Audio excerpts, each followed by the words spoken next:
Bien, et bienvenue à ce nouveau cours sur les médiums éthers. J'espère que vous avez passé une bonne semaine tous. Bonjour, Charis, Otep à tous.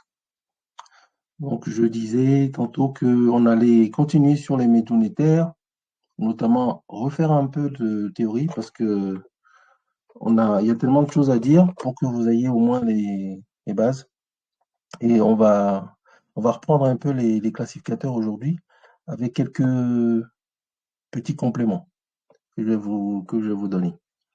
Donc, ça nous permettra aussi en même temps de faire quelques exercices de translittération et de pouvoir déchiffrer quelques signes. Donc, voilà, passant sans plus tarder, on va démarrer parce qu'on a beaucoup de choses à voir. Je vais, donc vous voyez mon écran là, donc je vais basculer sur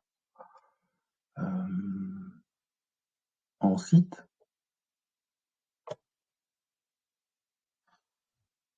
Je crois que, ah non, c'est pas le site là. J'allais sur le site.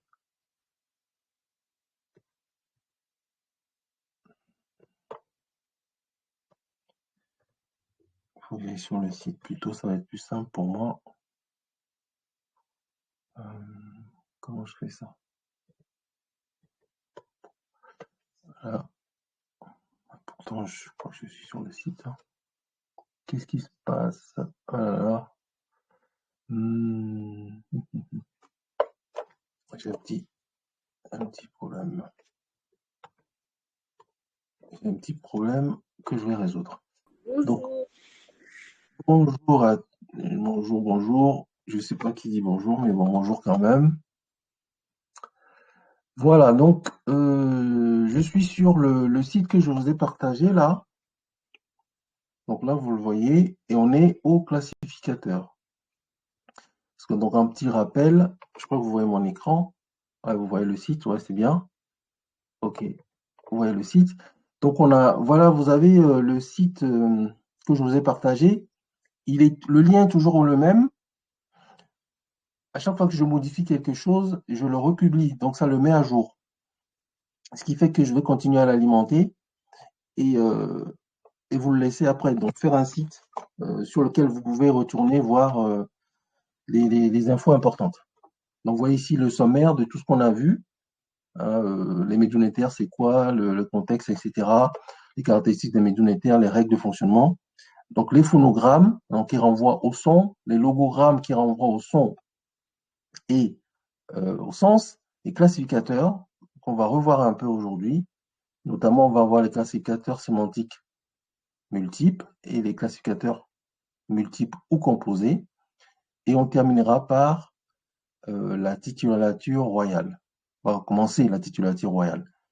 Comment on attribue les noms aux rois de l'ancienne Égypte, au Kemtu. Donc là, sans plus tarder, on va reprendre un petit peu les classificateurs. Donc c'est là où j'étais. Donc les classificateurs.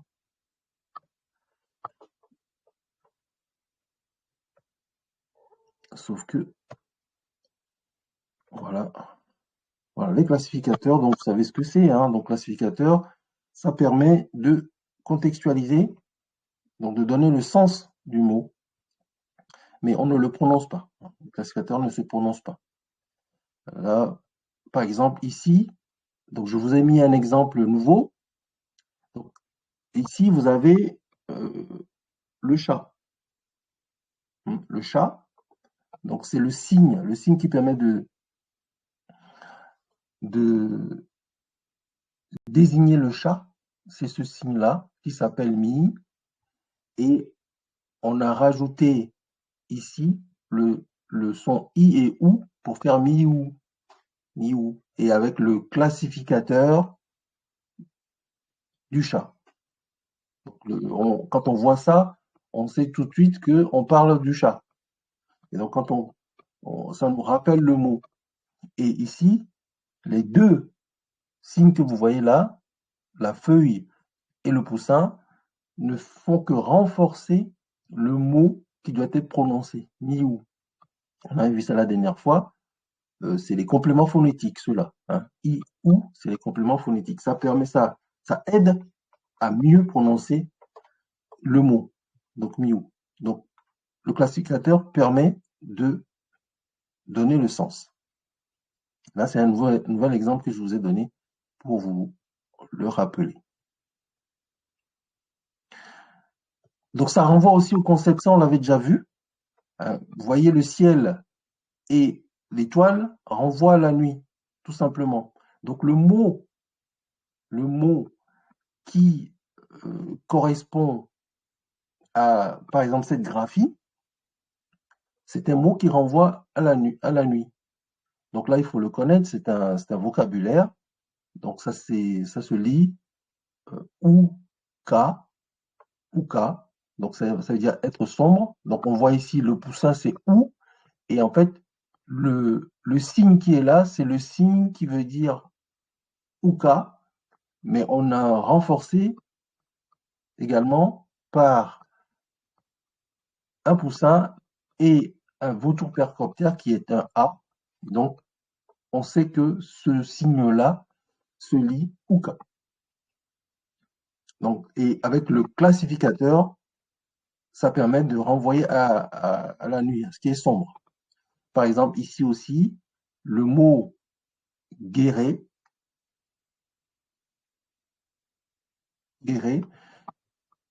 donc c'est ce signe-là qui est je pense que c'est un support pour peau, hein, donc guéret. Donc on a ici deux compléments phonétiques unitaires qui sont R et le H pointé. Donc en fait, c'est une corde tressée. Donc si vous vous rappelez des unitaires, donc ce mot se lit guéret et ça renvoie à la nuit avec le classificateur. Donc j'avance. Hein. Si vous avez des questions, interrompez-moi et posez des questions, puisque moi je ne vous vois pas. Je vois le support qui défile, mais je ne vous vois pas. Donc je vous fais des rappels et je vous donne également quelques petites notions complémentaires. Donc ici, on a un classificateur, donc un déterminatif, hein, qui s'appelle aussi sémantogramme, qui permet d'informer que on parle de mouvement.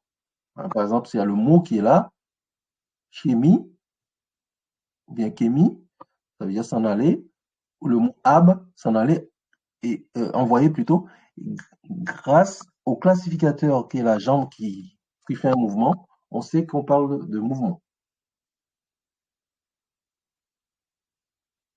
On avait vu le classificateur également du bois qui renvoie à des mots qui renvoient au bois, notamment A, fait dette, donc le coffret, la boîte, et B, net, c'est-à-dire la jambe c'est B, le filet d'eau c'est N, et là, le demi-pain c'est T, donc B, net, et avec le classificateur, on sait que c'est un instrument ou bien ça renvoie au bois. Et en l'occurrence, ben, c'est un mot qu'il faut connaître, c'est un vocabulaire, c'est une harpe. Ce mot signifie harpe. Mais pour le moment, donc nous, on va s'attacher à comprendre ce que c'est qu'un classificateur et à translittérer, puisqu'on a appris à lire les hiéroglyphes en les traduisant en alphabet latin.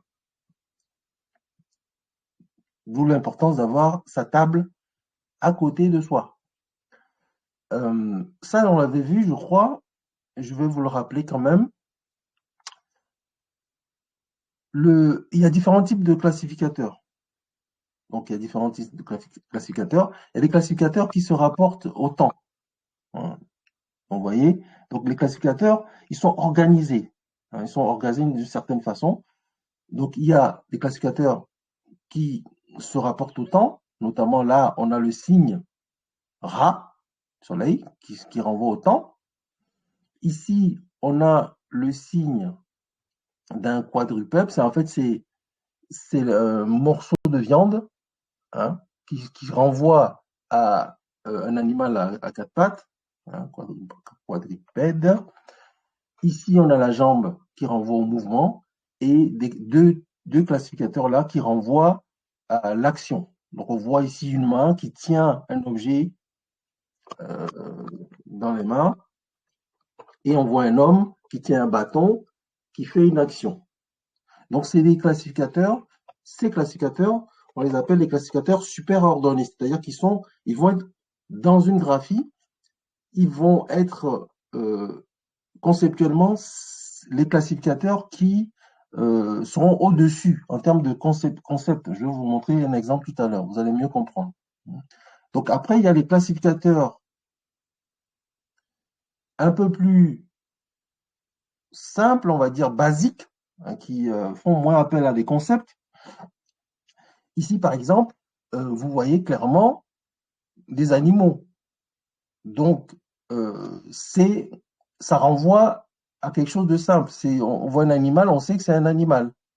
Et comment on les classe ceux-là? C'est-à-dire que on va partir d'un animal le plus représentatif dans un groupe. Par exemple, quand on prend les oiseaux, on va voir que oiseaux, les petits oiseaux, ils vont être plus nombreux que, par exemple, l'autruche qui est là, en termes de quantité. C'est-à-dire qu'on voit dans le ciel, il y a beaucoup plus de petits oiseaux que d'autruches, par exemple. Et donc, au niveau des classificateurs basiques, ben, les oiseaux, ça va être le prototype basique. Et après, quand on s'éloigne dans le groupe de, de, de signes, on va aller vers des éléments un peu plus rares. Donc, le prototype, ça va être ce qui est plus nombreux et ce qui est plus rare, ça va être par exemple l'autruche dans le cas d'espèces là des oiseaux. Hein, vous voyez? Donc, ici, on voit bien que les petits oiseaux, il y en a beaucoup plus et ils volent alors que l'autruche ne vole pas et il est plus gros. Hein. Donc, c'est les classificateurs basiques. Et après, le dernier, c'est-à-dire que quand on veut, par exemple, définir euh, dans un groupe donné, là, je vais revenir un peu, je remonte un peu, dans un groupe donné, par exemple des animaux, si je prends le cas du chevreau ou de la chèvre, donc on va prendre le classificateur super ordonné qu'on a vu tout à l'heure, on voit que c'est de la viande, hein, c'est le niveau super ordonné. Le niveau basique, ben, c'est le chevreau lui-même, d'accord? Et on peut définir le chevreau un peu cabré pour montrer que, en fait, il y a une variante. Donc, cette variante-là, c'est le niveau qu'on appelle le niveau en dessous, le niveau subordonné. Donc, vous comprendrez mieux dans les graphies. C'est-à-dire qu'on va faire quelques exemples de graphies tout à l'heure et vous allez mieux comprendre. On part de quelque chose de plus générique vers quelque chose de plus concret. Donc, la viande, morceau de viande, l'élément en entier et puis l'élément en mouvement. Donc, vous voyez. Et par exemple, ici, en dessous, là, le sens de lecture, ça va être de la droite vers la gauche puisque le chevreau regarde vers la droite. Ça, on avait vu le sens de lecture. Donc, exemple, je vais vous donner un exemple. Peut-être que. Ah non, ça. Ah oui, donc, je vais m'arrêter là pour ça. On y reviendra. On avait vu les, la façon dont on choisit les classificateurs. Ça, je vais passer rapidement à vue. La première façon, c'est que on, on fait une métonymie, c'est-à-dire qu'on exprime une idée par une idée qui lui est associée. Par exemple, ici, le mot coup, tef, donc Houtef, donc H-O, le poussin de caille T-F, Houtef, avec le classificateur de l'homme en action, avec un bâton dans les mains, ça renvoie à l'idée d'action. Donc, c'est un verbe d'action. Et ce verbe-là, en tout cas, c'est attaquer. Donc là, on voit l'agent qui fait l'action. En dessous, on voit plutôt un classificateur qui est un couteau. Et le mot, c'est D, donc des, donc D, on ne met pas le, je lis en mettant des E muets pour pouvoir vocaliser, des, et donc le classificateur du couteau nous montre que, eh ben, on effectue l'action de couper avec un instrument qui est le couteau. Donc la main qui va prendre le couteau pour couper. Donc la métonymie, c'est ça, c'est-à-dire que on exprime une idée par une idée qui lui est associée. Il y a deux exemples là que je vous ai mis. Par exemple, ici, ce signe-là s'appelle kawi, et donc on renforce par le vautour percoptère qui est A et le poussin de caille qui est OU et les deux traits qui sont le Y. Donc on voit bien qu'on peut lire ce terme par kawi, kawi. Donc c'est un vocabulaire, il faut le connaître, mais ça renvoie au sombre, à la nuit. C'est-à-dire que ce mot, ça veut dire soir. Et on le sait parce qu'on a un classificateur qui est le ciel avec la lune. D'accord? Et on a son homophone qui est kawi, qui se écrit exactement de la même façon, mais avec un autre classificateur qui est le ciel avec une étoile, avec des étoiles. Donc, les deux classificateurs sont différents, mais renvoient au même concept. Donc, on exprime une idée, donc le soir, par les étoiles ou bien la lune. Voilà, c'est la métonymie. Ça va trop vite, je vais trop vite. Alors, est-ce que j'ai...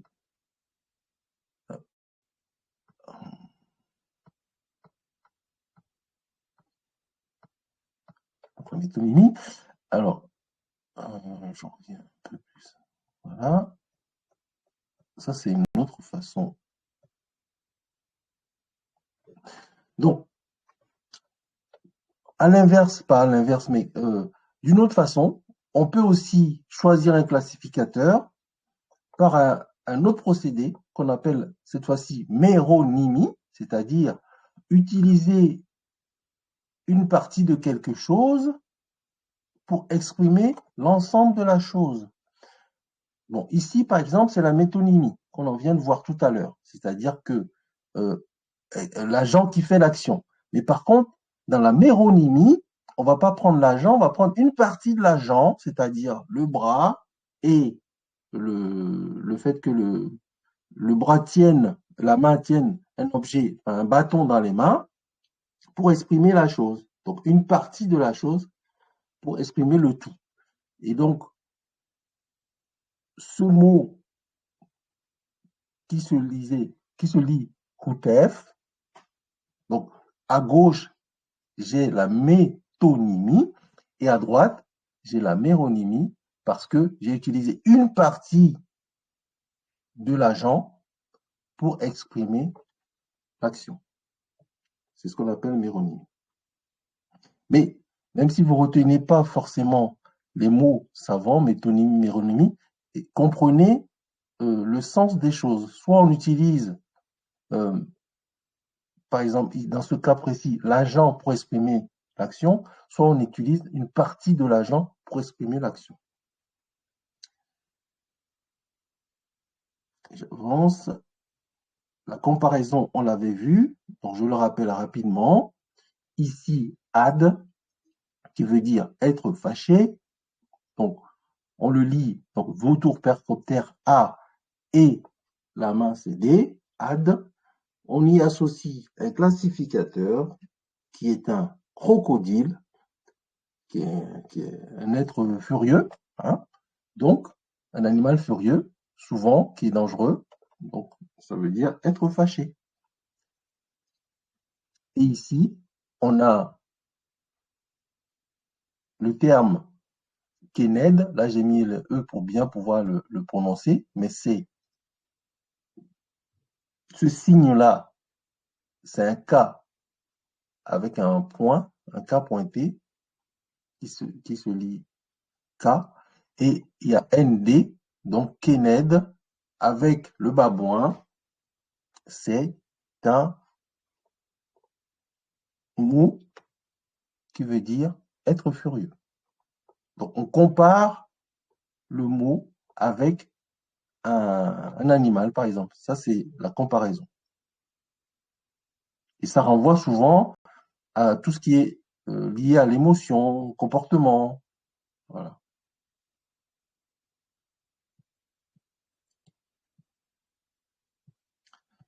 Ici, je vais passer rapidement. Et là, donc, on va parler donc, des classificateurs sémantiques multiples. Donc, en utilisant la combinaison. Donc là, par exemple, avec l'évolution de la langue, il arrive qu'on combine différents classificateurs. Ici, donc je vais vous faire euh, participer un peu. Vous voyez, comme on a vu tout à l'heure, un classificateur de niveau super ordonné, c'est-à-dire la viande, hein, et ici le classificateur basique qui est le cheval. Donc on va combiner les deux, pour bien définir le mot. Donc le mot, donc tel que vous le voyez là,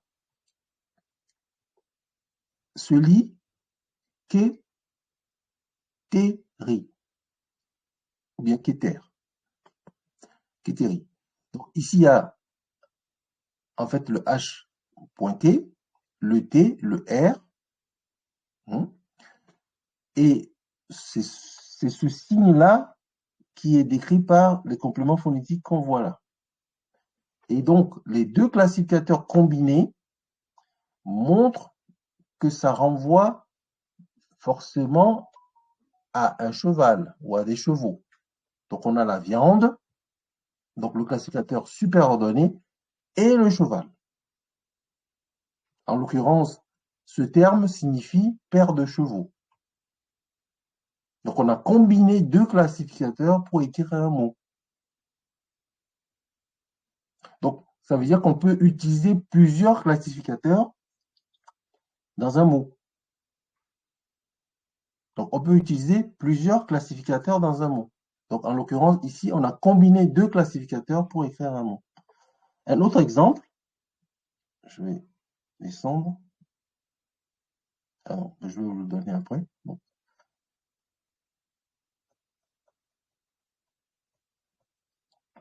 Voilà.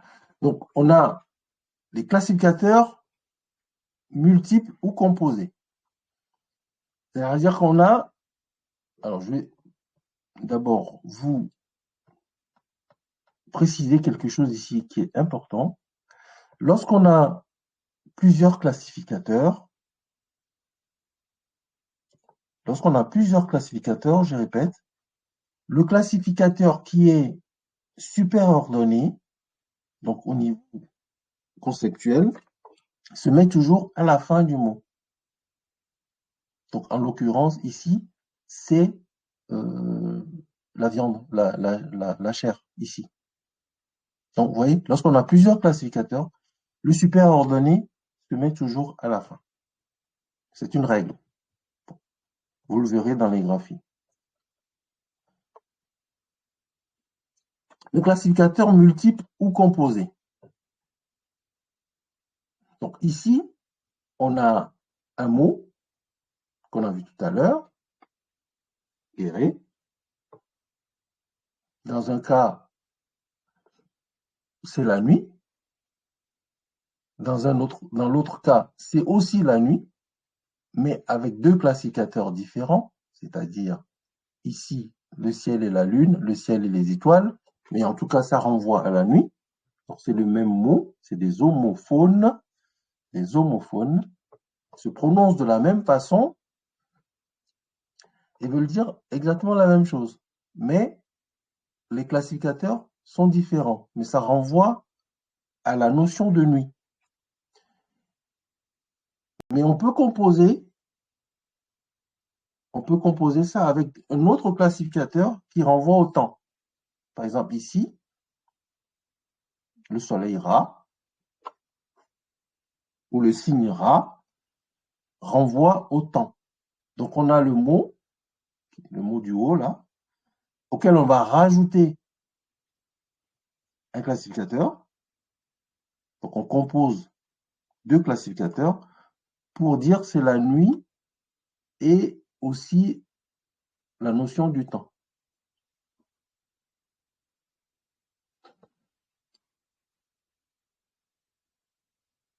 Est-ce que ça va? Dites-moi si ça va ou si je vais trop vite.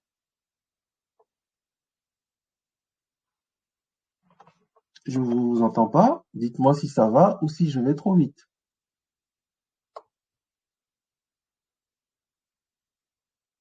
Ça va pour tout le monde? Oui. Ok. Oui, ça va. Ok, super. Ça me rassure. Parce que je parle tout seul, donc ça me rassure. Donc, j'avance et je pense qu'on va faire un petit exercice là. Voilà. Là, je vais vous mettre à contribution. Donc, on a un exemple de classificateur multiple composé là. Et on va faire un petit exercice. Alors, qui est-ce qui veut bien essayer de me décrypter le mot qui est à gauche là? D'abord, l'exercice, ça va être de faire une translittération et après de le prononcer et après de me donner la définition du mot. Alors, qu'est-ce qui veut s'y coller? C'est à vous.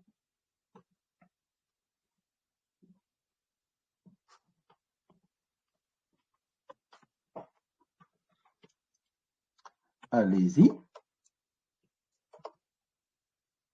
C'est ouvert. Moi, j'ai décidé. Alors, allez, c'est parti. D'abord, qu'est-ce que tu vois et qu'est-ce que tu vois? Bah, il y a le maracas, il y a Alors, une bouche, mhm. il y a une main, euh, une genre de spirale et un homme assis. Donc regarde bien. Donc, si tu veux, bon, toi, le premier signe, tu l'as identifié à un maracas. D'accord? Oui, je pense. Bon, donc, en fait, il faut utiliser les tables pour pouvoir le définir. Alors, moi, je te dis que c'est pas un maracas, donc je vais t'aider pour aller plus vite. Comme ça, on va gagner du temps. C'est ce qu'on appelle le pis d'une vache. C'est-à-dire que c'est les seins d'une vache avec les mamelons, comme on dit, hein. C'est la mamelle d'une vache avec les mamelons. C'est le pis d'une vache. C'est pas un maracas, c'est le pis d'une vache. Je te le dis parce qu'il faut, pour le savoir, il faut aller voir dans la table. Dans les tables, rechercher ce que c'est comme, comme signe. Donc, c'est-à-dire il y a de l'interprétation, mais il y a aussi le fait qu'il y a un dictionnaire, il y a des tables. Je vous ai partagé des tables. Donc, il faut utiliser les tables. Donc, c'est pas un maracas, c'est le pis d'une vache. Et donc, en l'occurrence, donc il faut essayer de trouver. Donc, les autres, vous pouvez l'aider, hein, c'est faire un travail d'équipe. Vous, vous pouvez trouver le premier signe, ce que c'est. C'est un H avec une barre en dessous. Alors, c'est un H avec une barre en dessous. Donc, tu vas le noter sur ton papier. OK? Donc, c'est un H avec une barre en dessous. Donc, ça va se translittérer K. D'accord? Donc, après, tu as quoi? Une bouche, c'est le R. Très bien. Très, très bien. Après, tu as quoi? La main, c'est le D. D'accord? Donc tu as K, R, D, la corde là, c'est une corde enroulée. C'est quoi? C'est le OU. Donc, tu as translittéré déjà, donc tu as les différents signes. Tu as écrit K, c'est-à-dire H avec la barre, R, D, W, enfin, ou OU. Donc, tu vas lire ce mot comment? Euh, Kérédou. Très bien. Allez, très bien. Donc, c'est Kérédou. Bon, voilà, le mot, c'est Kérédou. Et donc, ce mot, avec le classificateur qui est à côté, signifie quoi? Manger. Ça peut être mangé, mais c'est pas mangé. Parce que regarde bien, ça peut être mangé. C'est bien essayé. Parce que tu vois quelqu'un qui met la main à la bouche, d'accord, voilà, ça peut être mangé. Mais en l'occurrence, c'est pas mangé. Donc regarde bien. Alors, est-ce que le classificateur, alors c'est un adulte ou c'est un enfant? Un adulte. Regarde bien le dessin. Ben, Regarde un dans, enfant. regarde dans les. Est-ce que tu as les tables à tes côtés là? Parce qu'il faut avoir Non. les tables. Ah ben voilà. Donc si vous n'avez pas les tables, vous ne pouvez pas y arriver, hein. Il faut avoir les tables avec. Alors je vais vous. Comment je vais faire? En l'occurrence là, c'est un enfant, donc je vais quand même essayer de faire un truc. Ça va peut-être vous aider. Donc, le mot, c'est Kérédou. T'as très bien trouvé le mot. Je vais y arriver. C'est Kérédou. Ah mince. Comment ça se fait que la vidéo est en pause?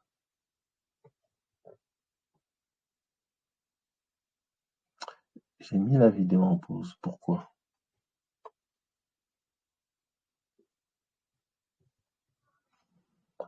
J'ai mis la vidéo en... Vous m'entendez toujours? Oui. Ok. Mais je crois que ma vidéo, elle est en pause. Donc, il y a un problème. Hum, hum, hum, hum.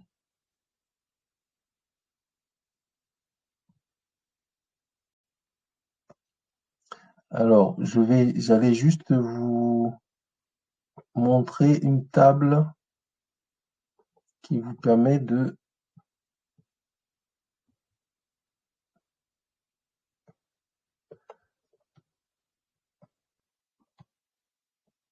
Alors,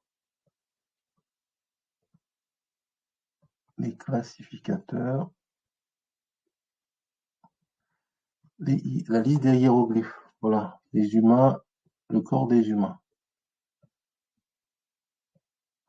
Voilà. On va peut-être faire ça. Je vais vous partager ça. Hop. Alors, est-ce que ma vidéo fonctionne? Je crois pas. Pourquoi ça s'est arrêté?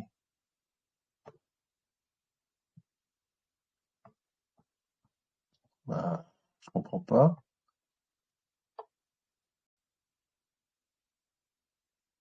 La vidéo est en pause, c'est bizarre ça. Mais vous m'entendez toujours, hein? J'espère que c'est enregistré. Bon, en tout cas, j'espère que c'est enregistré. Euh,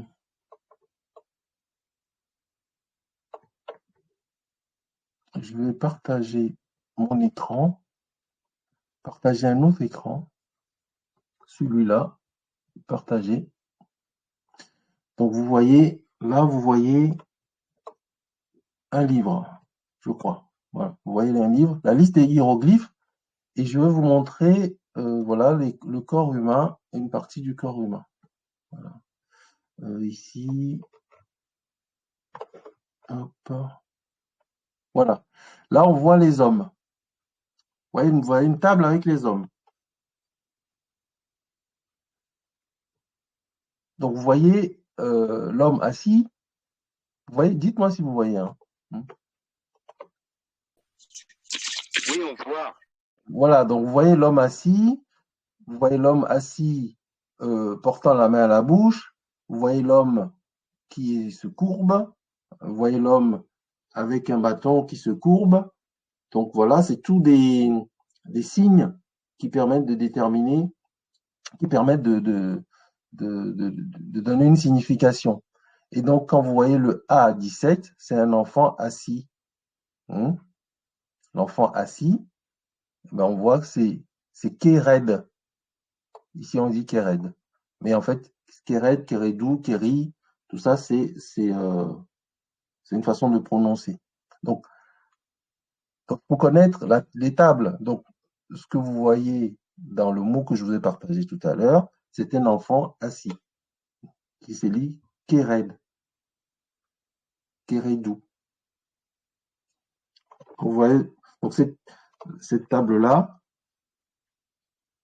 ça permet donc de connaître les différents signes qui se rapportent aux hommes.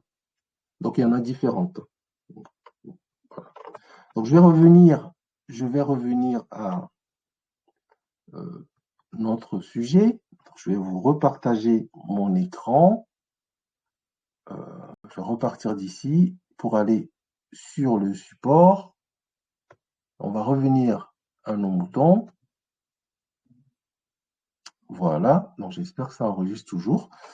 Donc on est revenu au support. Hein, vous voyez le support. Donc vous avez le signe, enfin le mot qui signifie Kéridou ou Kéred, donc c'est l'enfant. Donc Adéwalé, très bien, t'as bien translitéré, prononcé, et la définition du mot c'est l'enfant ou enfant. Parce que le déterminatif, le classificateur nous permet de dire que c'est l'enfant. Ça nous donne l'assurance que c'est un mot qui veut dire enfant. Vous avez compris? Vous avez compris ça? Oui. Tout le monde a compris, tout le monde a compris comment on translitère. En fait, c'est pas magique. Donc, il faut pas sortir que des choses de sa tête. Il faut utiliser les tables. Il faut utiliser les tables. Hein, donc, les phonogrammes unilitaires, bilitaires, trilitaires. Trouver le signe, le translittérer, l'écrire. Après, vous pouvez le prononcer. Avec le classificateur, vous allez trouver le sens du mot, puisque le classificateur permet de donner le sens. C'est ce qu'on a dit. D'accord? Ok, bah alors. Donc là, c'est l'enfant. Mais alors, qu'est-ce qui veut puisque là, j'ai mis sur la droite deux mots, deux mots, euh, donc deux mots qui permettent de préciser de quel enfant il s'agit. Donc, qu'est-ce qui veut bien me décrire le premier, celui du haut? Moi, je veux bien. Va bien, vas-y, Tot. Ben, du coup, ben, c'est la même chose. Le pied d'une vache, du coup, le K, le R, donc la bouche, la main, c'est D, et puis la corde enroulée, c'est le OU. Et du coup, ben là, c'est un pharaon. Du coup, ce serait l'enfant d'un pharaon, je pense. Très bien, c'est ça, c'est un enfant royal. Pourquoi? Bah, Pourquoi parce c'est que, un enfant? parce que le classificateur, c'est un pharaon. Donc, vu que le Oui, en mot, fait, ça veut dire enfant, et on rajoute le sens du mot pharaon, donc c'est un enfant de lignée royale, quoi. c'est ça, c'est du lignée royale puisqu'il y a la coiffe.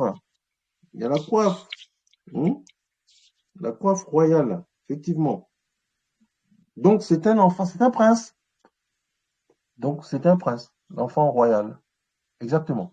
Mais donc on peut combiner, vous voyez, donc le premier que tu vois, l'enfant avec la coiffe royale, ben c'est un prince, mais on peut l'écrire d'une autre façon, c'est-à-dire que en dessous, vous verrez dans certains textes, donc on a Kereidou, donc l'enfant, mais on y rajoute un autre classificateur qui renvoie à la divinité, c'est-à-dire Horus là, Horus perché là, hein, l'oiseau perché, c'est Horus, hein. Je vous le dis comme ça, on va pas perdre de temps. Hein, ça renvoie au divin. Donc comme ça renvoie au divin, donc c'est un enfant divin, donc en rapport avec la royauté, donc c'est divin plus enfant, d'accord? C'est un enfant divin. Donc c'est comme ça qu'on peut composer des mots. Donc vous avez l'enfant, Kérédou. Kérédou, dans un autre contexte, ça peut être le prince ou l'enfant divin. Vous avez vu comment ça fonctionne? Bien. Oui. On va donner un autre exemple, c'est le cas des verbes. On va prendre le cas des verbes, par exemple. Il faut que je retourne à mon truc, voilà. Le cas des verbes, je vais descendre un peu. Ici, alors, je vais vous mettre à contribution aussi pour me décrire ce mot. Bon, je l'ai lu, hein, mais il est là. Qu'est-ce qu'il veut d'abord le lire? Lire le mot. Je vous ai donné la définition aussi, donc c'est pas compliqué. Donc, qu'est-ce qu'il veut bien me lire le mot? Moi, je veux bien. Vas-y. Bah, c'est where. Alors, donc le W, ce transitaire, Ah donc oui, c'est où, hein? sourd. Donc sourd, tout à fait, c'est bien. Sourd. Donc ça veut dire boire. C'est un vocabulaire, il faut le connaître, ça veut dire boire. Mais au-delà de ça, même si on ne connaissait pas la définition du mot, c'est ça qui est extraordinaire dans les médiunétaires, parce qu'en fait, boire comme ça, si tu ne connais pas, si tu connais pas la définition du mot boire, tu sais pas ce que c'est. Par contre, avec les hiéroglyphes, tu peux essayer de comprendre un peu, tu vois. Et donc, bon, décris-moi les signes que tu vois. Donc, en décrivant les unilitaires que tu vois ou les militaires que tu vois. Donc, tu vois quoi? D'abord, dans quel sens tu vas lire le mot et qu'est-ce que de où vers où tu vas le lire et décris-moi, essaie de translittérer les choses. Je pense que c'est de la droite vers la gauche qu'on lit. Pourquoi? Euh, je sais plus ça. Parce que tous les objets animés regardent dans le même sens. Et en l'occurrence, là, ils regardent vers la droite. Donc, on lit en allant à la rencontre des animaux animés, des êtres animés. D'accord? Donc, on va lire en regardant l'oiseau, en regardant l'homme, etc. D'accord? Donc, on va lire de la droite vers la gauche. Donc, ça, cette règle-là, elle doit être acquise. Hein. Donc, on lit de la droite vers la gauche. Et donc, en lisant de la droite vers la gauche, qu'est-ce que tu dis en premier? Bah, la canne, c'est le S. Donc, c'est pas une canne, c'est une étoffe pliée. Hein, c'est ce que c'est. Hein. Donc, c'est un unitaire qui veut dire S. D'accord? Oui. Ok. Donc, après, tu vois quoi? Bah, la bouche, c'est le R. Non, en fait, on ne lit jamais de bas vers le haut, on lit toujours de haut vers le bas. Donc, en l'occurrence, ça va être de la droite vers la gauche, de haut vers le bas. Donc, le prochain signe qui doit être lu, c'est l'oiseau. D'accord? On ne lit jamais de bas vers le haut. On lit de droite à gauche, de gauche à droite, de droite à gauche, de haut vers le bas, de gauche à droite, de haut vers le bas. D'accord? Donc là, le prochain signe, c'est un oiseau. Bon. Cet oiseau-là, il faut aller dans la table pour savoir ce que c'est comme oiseau. D'accord? Donc, il y a un oiseau. Après, tu vois quoi? Donc, La bouche. en l'occurrence, l'oiseau ici, ça voudrait Oui. définir le son W, le son OU. On est d'accord? Oui. OK. Mais c'est Et pas après, un tu vois la poussin. bouche. C'est pour ça. Pardon? C'est pas un poussin. Du coup, je me demandais si c'était ça ou. Ah, ben voilà, très bien. Donc là, il y a un piège, Tot, que tu as relevé tout de suite. Il y a une faute d'orthographe. Il y a une faute d'orthographe. Tu l'as vu tout de suite. C'est bien. Je voulais vous le donner en exercice, mais tu l'as trouvé tout de suite. Donc, il y a une faute d'orthographe. Donc, c'était un poussin qui devait être là. C'est pas un oiseau. Donc, dans la graphie que j'ai reprise, donc, le scribe a fait une faute d'orthographe. D'accord? Il devait dessiner un poussin. Mhm. Donc, en l'occurrence, le mot, c'est sourd. Donc, S, le poussin, normalement, ça doit être un poussin, ok? Et puis, R, sourd, ou bien souris. Bon, voilà. Et donc, il y a deux classificateurs, enfin, oui, il y a deux classificateurs là. Il y en a un, donc l'homme assis, la main à la bouche, ça renvoie à l'ingestion, c'est quelque chose qu'on mange, et puis l'autre renvoie à l'eau. Donc, en l'occurrence, quelque chose que l'on boit, euh, c'est de l'eau. Ça peut être un jus, ça peut être autre chose. En fait, ça renvoie à liquide, quoi. D'accord. Donc, c'est une façon de composer les, euh, les mots. Donc, en utilisant différents classificateurs et en les combinant. Vous avez compris ça? C'est assez simple, mais il faut être attentif. C'est tout.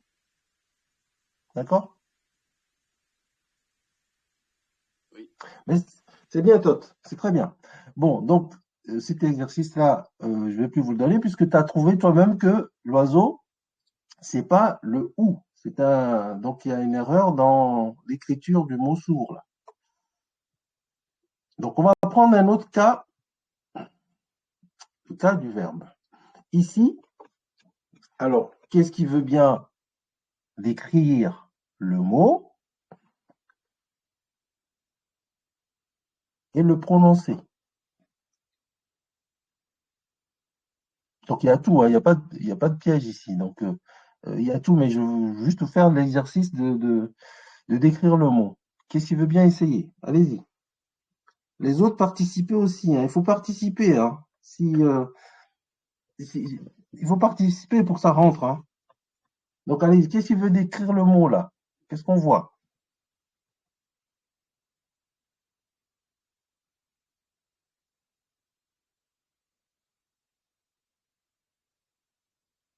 Allez-y.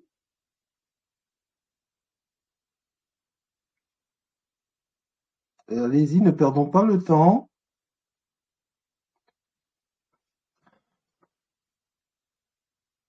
Faut dire c'est quoi le mot? Il faut le décrire. Voilà. Qu'est-ce que tu vois? Et essaye de me donner, en fait, les, en translittérant, donc en reproduisant les signes, à quoi ça renvoie comme, comme lettre et comme son. D'accord? Donc déjà, je ne sais pas qui est-ce qui a parlé, j'ai pas vu. Qui est-ce qui a parlé? C'est Janéa. Janéa. Bon, donc tu vas faire l'exercice, Janéa. Donc, tu vas me décrire d'abord le mot. D'abord, tu me dis dans quel sens tu vas lire le mot. Dans quel sens tu lis le mot? De gauche à droite. Alors, de gauche à droite. Pourquoi? Bah, je sais pas. C'est... Je sais pas. Donc, reprends. Quand on a je fais un petit rappel. Comment on lit les hiéroglyphes? On les lit de gauche à droite, de droite à gauche, de gauche à droite, de haut en bas, de droite à gauche, de haut en bas. D'accord? Et il y a une règle qui permet de donner vraiment le sens. Et on vient de la donner avec Tot tout à l'heure. Donc, la règle, si tu te rappelles, c'est quoi? Qu'est-ce qu'on a dit tout à l'heure par rapport à la lecture, le sens de lecture?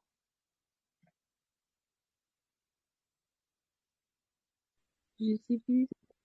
Tu sais plus? Qu'est-ce qu'il veut bien lui rappeler?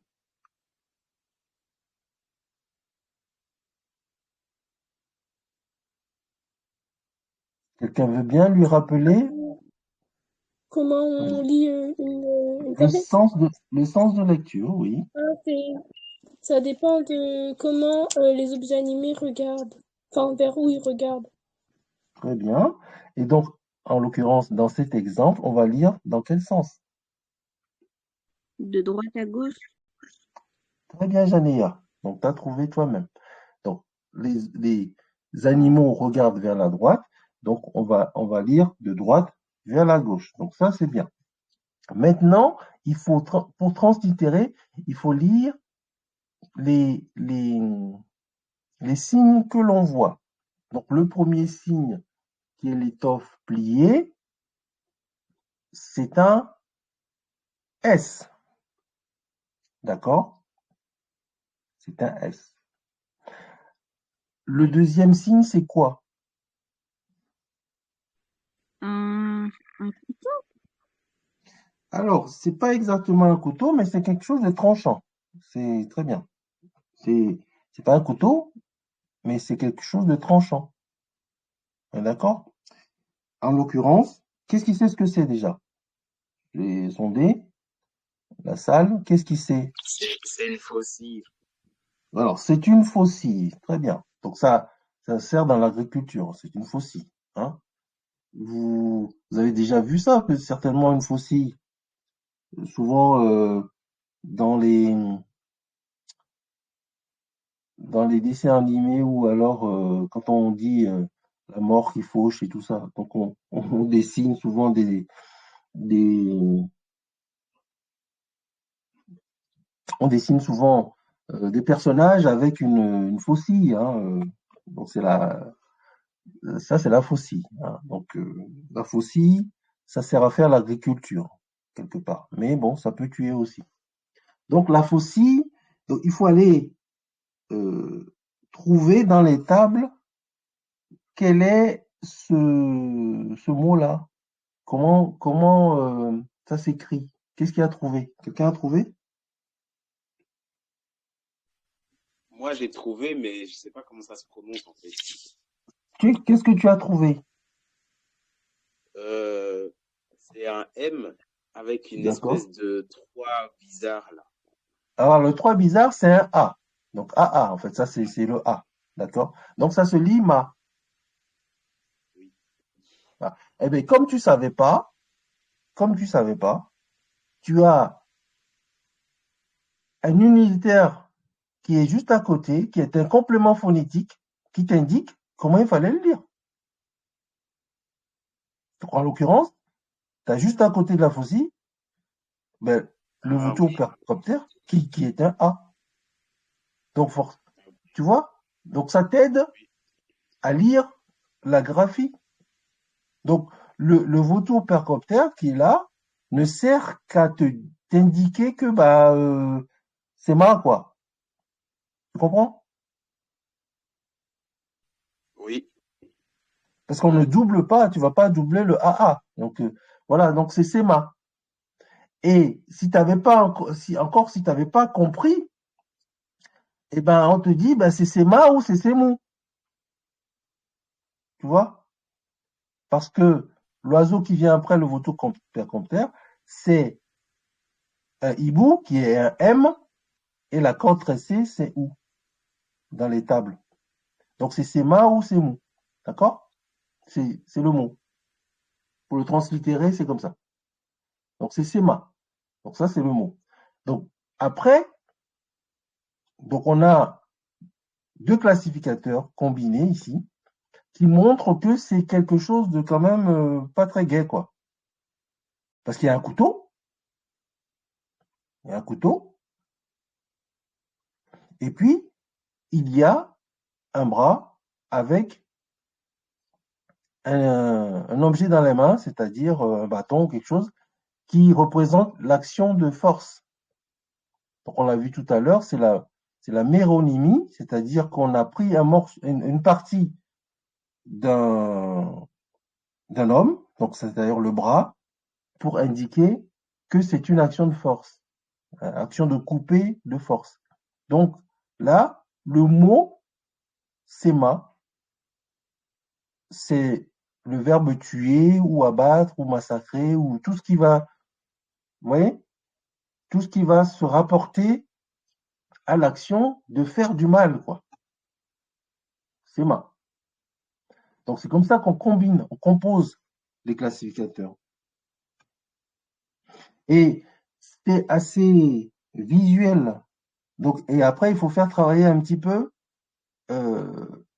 sa mémoire, aussi son interprétation, mais tout est, en fait, tout est visuellement bien prévu pour qu'on on se trompe le moins possible. Donc, j'ai voulu revenir sur les classificateurs parce que, en fait, c'est ce qui vous permet de bien comprendre le mot quand vous faites des translittérations, quand vous ferez des translittérations. Donc, vous y reviendrez. J'espère que ça a enregistré hein, tout ce qu'on a fait là. Si c'est pas enregistré, on reviendra dessus parce que c'est important. Vous voyez? Donc, on va terminer là avec. Donc, est-ce que ça a été là quand on a revu les classificateurs, ça va? Vous avez compris tout ce qu'on a fait là? Si quelqu'un n'a pas Oui, moi j'ai compris, compris. si quelqu'un n'a pas compris, qu'il me dise. Ceux qui ne parlent pas là, si vous ne parlez pas, je peux pas savoir. Hein. Donc, dites, si vous n'avez pas compris, dites, j'ai pas compris cette partie-là. Il n'y a pas de honte à ça. On est là pour apprendre, pour échanger. Donc, si vous n'avez pas compris, dites-le. On revient dessus rapidement. On explique. Bon, est-ce que ça va pour tout le monde? Oui, tout Parce va que bien. parce qu'il y en a qui parlent pas, mais les choses ne sont pas acquises. Je me rends compte que les choses ne sont pas forcément acquises. D'accord? Bon, donc on va. Ok, bon, je suis obligé d'avancer, j'avance. Et donc, dernière chose que je voulais voir avec vous, on a vu la translittération, on avait vu ça, les prononciations, on a vu. Comment forment les logogrammes, on l'avait vu aussi. Euh, alors, qu'est-ce qui peut me rappeler aussi, par contre, comment on reconnaît euh, qu'un signe est un logogramme dans une graphie? Est-ce que quelqu'un se rappelle de ça? Comment on reconnaît qu'un signe est un logogramme?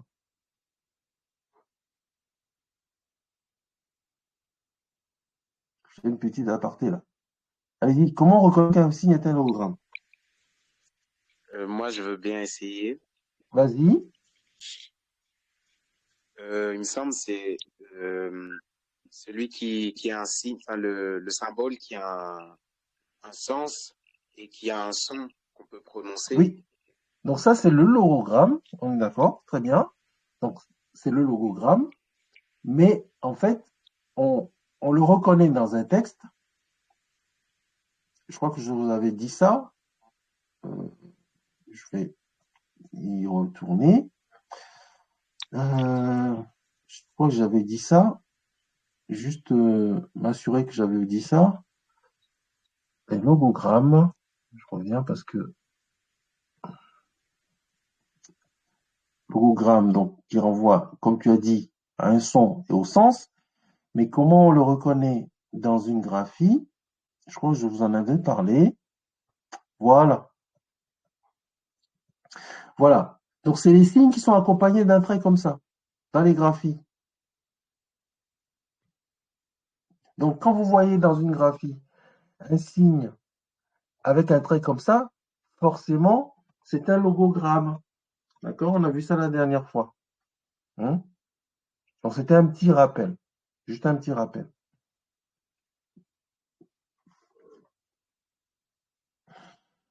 Donc, la titulation royale, je vais en finir par ça aujourd'hui. La titulation royale. Donc, vous savez que les anciens Égyptiens, eux-mêmes, ne s'appelaient pas pharaon. D'accord? Le terme pharaon dérive d'un mot de l'égyptien ancien qui veut dire père AA, c'est-à-dire la grande maison. Alors ici, vous avez la maison, PR, c'est un bilitaire. Vous le trouverez dans le tableau des militaires, donc c'est un PR. Et ici, c'est une sorte de bâton, de piquet de tente. Hein, c'est un bâton qui se lie à A. Donc, vous avez père A, c'est la grande maison. Et de fil en aiguille, c'est devenu le terme qui désigne les rois de l'ancienne Égypte. Un peu comme aujourd'hui, si on disait que le président de la République française s'appelle l'Élysée, quoi. Vous voyez? Ou bien le président des États-Unis s'appelle Maison Blanche.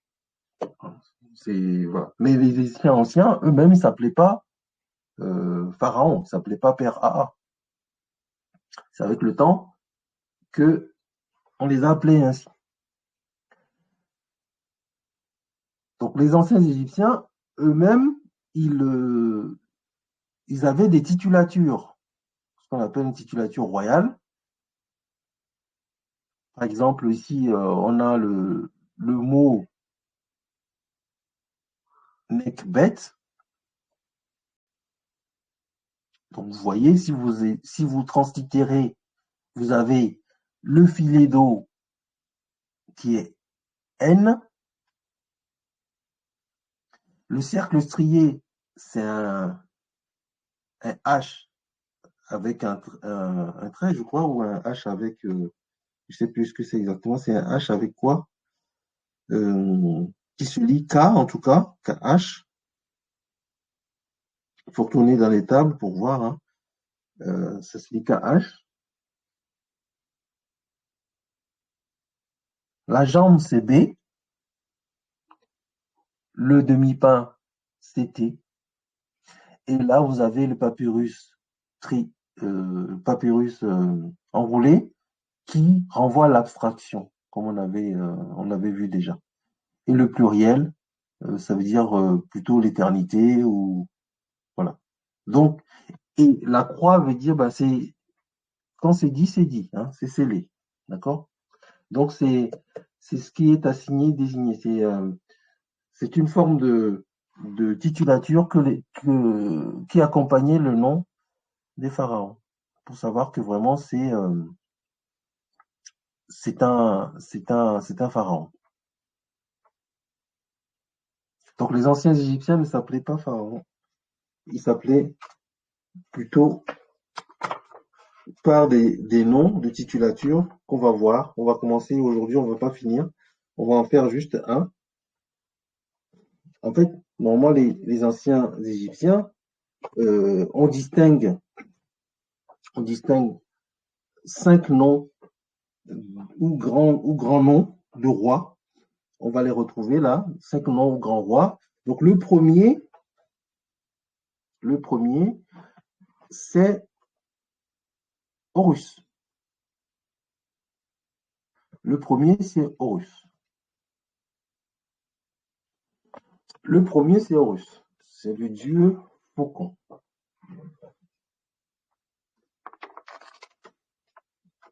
C'est dans les textes anciens, c'est Horus qui est le plus vieux. En fait, dans les textes, c'est lui qui a été attesté comme roi depuis la fin de l'époque prédynastique. Hein, c'est Horus. Donc il est souvent représenté par le faucon. Et là, vous avez une graphie où on montre une tête d'homme, une bouche, deux traits, et puis un ciel. Et donc, ce mot-là, donc la tête que vous voyez là, c'est HR, c'est un militaire. C'est un militaire, je crois. Si je ne me trompe pas, je vais aller voir. C'est un militaire ou bien. Je renvoie. On va essayer de voir si on va le trouver. Voilà. Vous voyez, c'est ça. C'est le D2 là. Donc H pointé, hair. Hair. Donc ça va se dire hair. Ho. C'est pour ça qu'on parle de Horus, Horo, Joro. Voilà, tous ces termes-là renvoient au terme HR.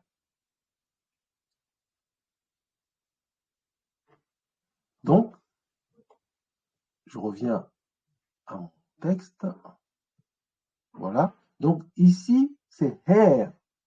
Et on a mis air, la bouche, comme complément phonétique pour bien préciser que ça se lit hair. Cette tête d'homme ou cette tête mi-homme, mi-enfant, de jeune homme en tout cas, c'est hair. Donc, ça veut dire Horus. Et cette graphie-là montre que c'est le ciel là. Le ciel. Donc, c'est celui qui est, voilà, qu'on ne peut pas, à qui on ne peut pas accéder. Hein. C'est celui au-dessus, le lointain. Donc, on ne peut pas l'approcher. Donc, c'est quelque part ce qu'on peut appeler un dieu, quoi. Vous voyez? Et alors là, je vous ai mis, on va terminer par ça. Soit on le fait ensemble, soit je vous le fais faire comme exercice pour la prochaine fois. Essayez de me translittérer ce que vous voyez là. Je vais vous donner un exercice. Voilà. Vous allez me faire. Vous allez me translittérer tout ça et me donner la définition. Donc, c'est un petit exercice. Alors, je vous ai mis juste là, c'est le texte est dans ce qu'on appelle un sérec. Sérec, c'est ça. Hein. C'est le palais, c'est là où se trouve le roi. Et souvent, on voit ce genre de texte sur les monuments, sur les grands monuments. Et quand on dessine ça comme ça, on sait que c'est à l'intérieur d'un palais. C'est un palais. Donc voilà. Donc je vais vous laisser donc me translittérer ça. C'est pas compliqué, hein. Vous le voyez comme ça, vous pensez que c'est compliqué, mais c'est pas compliqué. Donc vous allez me définir ça ce que c'est, ça ce que c'est, ça ce que c'est, ça ce que c'est, et ça ce que c'est. D'accord? Et comme ça, vous comprendrez le mot, enfin la phrase. Vous comprendrez la phrase. Ça va? Tout va bien. Tout va bien. Donc, oui, question?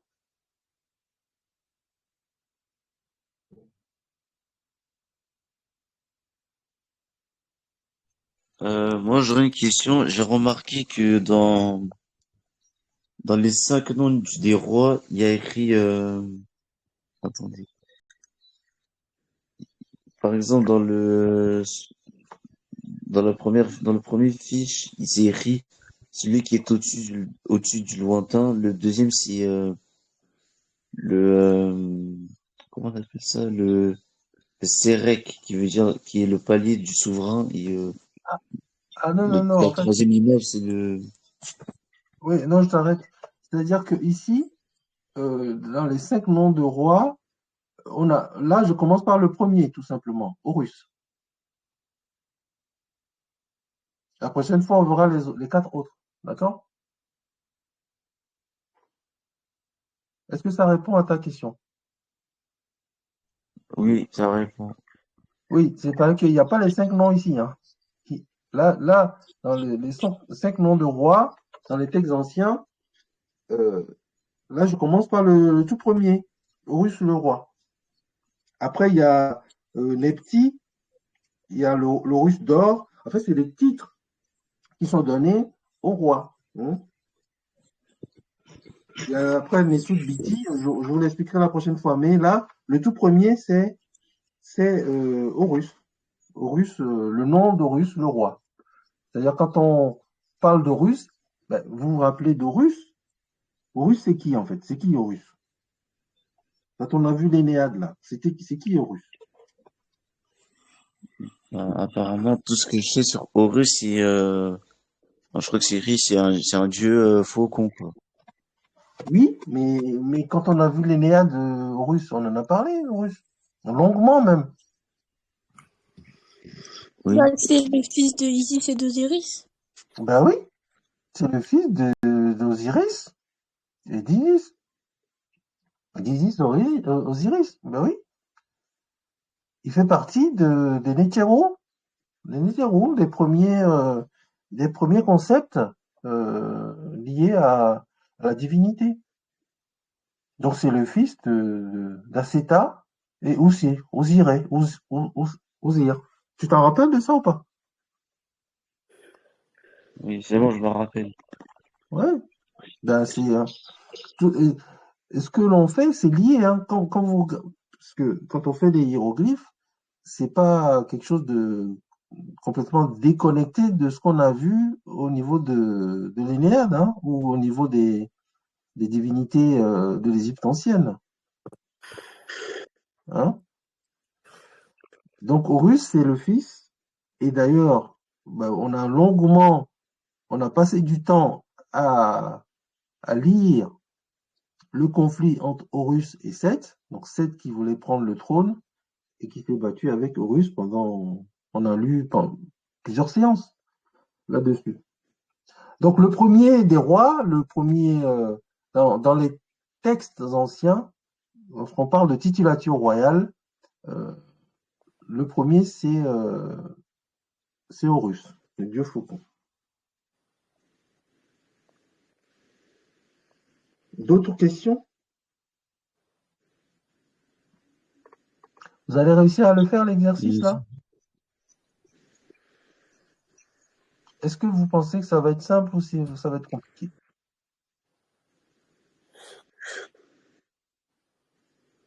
Hein? je pense que ça va être un peu, genre, un peu compliqué.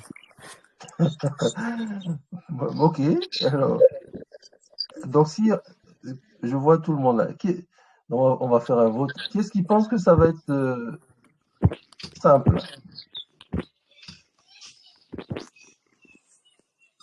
Hein? Qui est-ce qui pense que ça va être simple? Dites-moi. Donc personne. Donc tout le monde pense que ça va être compliqué. C'est ça? Ben, ça va pas être compliqué, mais ça va pas être simple non plus, quoi. Bon, en tout cas, je vous laisse comme exercice. Ce qu'on fera la prochaine fois, le premier. Et donc, on verra celui qui a trouvé. D'accord? Celui qui a trouvé. C'est pas compliqué, hein. Je vous dis, c'est pas compliqué. Bon. Donc, il suffit de translittérer. Vous translitérez et puis c'est bon. Vous translitérez. Comme on a fait tout à l'heure avec Kérédou. Tout simplement. Ça marche? Et comme on a commencé à le faire la dernière fois, tout en comment vous avez réussi à lire toute encre. Ah bon? Vous avez réussi à le lire. D'accord? Bien. Ben, écoutez, on va se séparer pour aujourd'hui. À moins que j'ai oublié quelque chose. Je pense pas avoir oublié quelque chose.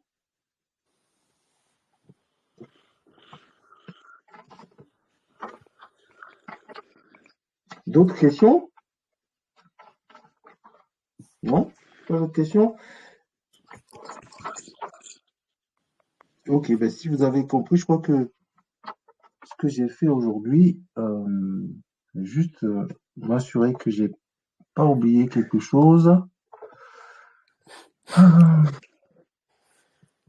Donc on a revu les classificateurs multiples composés, ok. Donc tout le monde a accès au site, hein. Rassurez-moi, quand vous cliquez dessus, vous avez accès au site, hein. Oui, oui. D'accord. Ben écoutez, voilà.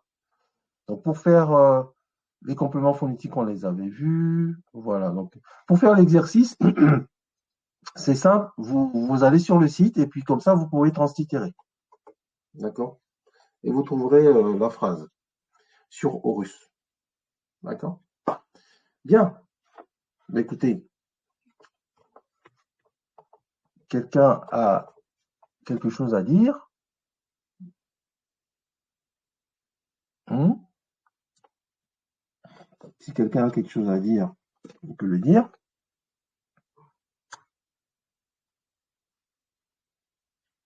Ça va bien pour tout le monde? Oui. Bon, bah écoutez, Oui, ça va. on va se séparer. Je vous souhaite un bon dimanche et puis passez une bonne semaine. Tout le monde a certainement repris les cours là, ou va reprendre les cours. Donc passez une bonne semaine et puis la prochaine fois, on terminera les titulations royales et on fera, je crois, je vais vous faire un petit rappel sur l'antéposition honorifique. C'est-à-dire pourquoi on met dans les graphies, pourquoi on met tout ce qui est lié à la divinité avant. Je crois qu'on en avait parlé, mais je vais vous faire un petit rappel là-dessus. Et je pense qu'on en aura terminé avec l'introduction aux médiunétaires. Et si vous voulez, on fera peut-être 2 ou 3 exercices. Je vous ferai, j'écrirai des noms de rois dans les cartouches et on va essayer de les décrypter ensemble. D'accord? On va essayer de les décrypter ensemble et je vous donnerai un logiciel qui permet d'écrire les hiéroglyphes. Parce que les hiéroglyphes que vous voyez là, je les ai écrits avec un logiciel. Donc ça vous permettra de, si vous voulez, d'écrire vos prénoms en hiéroglyphes, par exemple. Ça pourrait être stylé, d'écrire vos prénoms en hiéroglyphes.